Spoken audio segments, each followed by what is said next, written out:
उत्तराखंड में इस बार का राजनीतिक दंगल दो रावतों के बिना ही होने जा रहा है। प्रदेश में राजनीतिक समीकरणों की उठापटक के बीच यह दो दिग्गज नेता चुनाव से पहले ही सत्ता से आउट हो गए हैं। एक तरफ पूर्व मुख्यमंत्री त्रिवेंद्र सिंह रावत चुनाव की जद से बाहर हो चुके हैं, वहीं हरक सिंह रावत को पार्टी ने इस लड़ाई से बाहर रखा है। उत्तराखंड में ऐसा पहली बार हुआ है जब विधानसभा चुनाव की लड़ाई से त्रिवेंद्र सिंह रावत और हरक सिंह रावत बाहर हो गए हैं।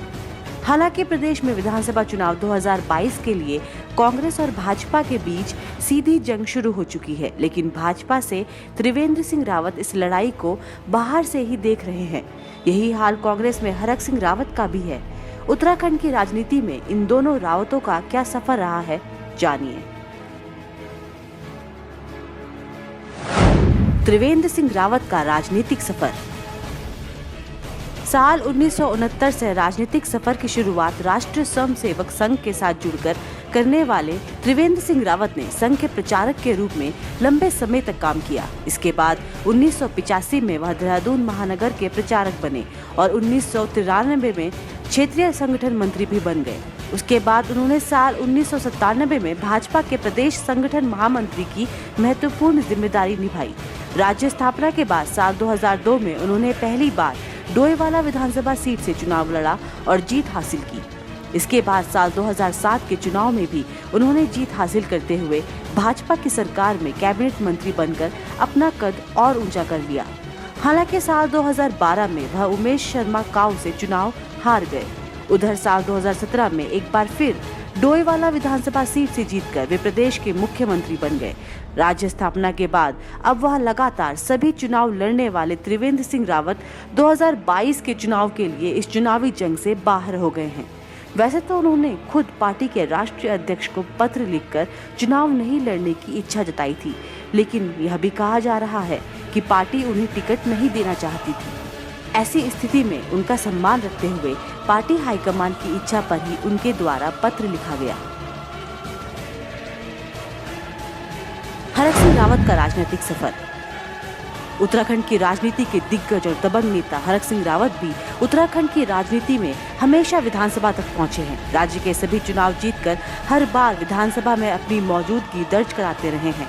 हालांकि हरक सिंह रावत की राजनीति उत्तर प्रदेश के समय से ही काफी आगे तक पहुंच गई थी।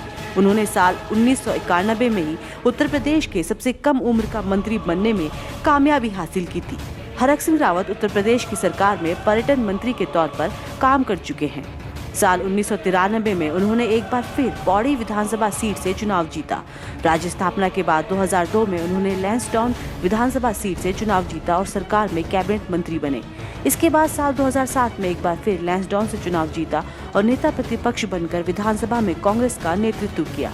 इसके बाद 2012 के चुनाव में उन्होंने रुद्रप्रयाग विधानसभा सीट से जीत हासिल की और सरकार में एक बार फिर कैबिनेट मंत्री बने, जबकि 2017 में वो कांग्रेस छोड़कर भाजपा में शामिल हुए और कोटद्वार विधानसभा सीट जीतकर कैबिनेट मंत्री बने। हाल ही में बीजेपी ने किया निष्कासित। हाल ही में हरक सिंह रावत को बीजेपी आलाकमान ने पार्टी से निष्कासित कर दिया। उसके बाद हरक ने कांग्रेस का दामन थाम लिया। इस बार उनकी बहू अनुकृति गुसाई को लैंसडाउन से टिकट मिला है। कांग्रेस ने हरक सिंह रावत को टिकट नहीं दिया।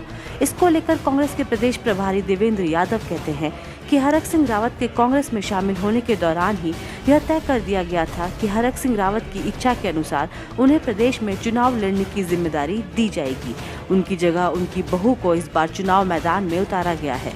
उन्हें उम्मीद है कि वह और बेहतर जनसेवक के रूप में सामने आएंगी। बहरहाल उत्तराखंड के कद्दावर नेता हरक सिंह रावत और पूर्व सीएम त्रिवेंद्र सिंह रावत इस बार विधानसभा चुनाव से बाहर हैं।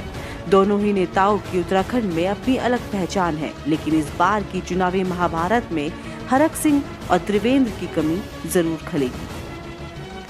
ब्यूरो रिपोर्ट, देवभूमि इनसाइडर। आज ही डाउनलोड करें देवभूमि इनसाइडर ऐप।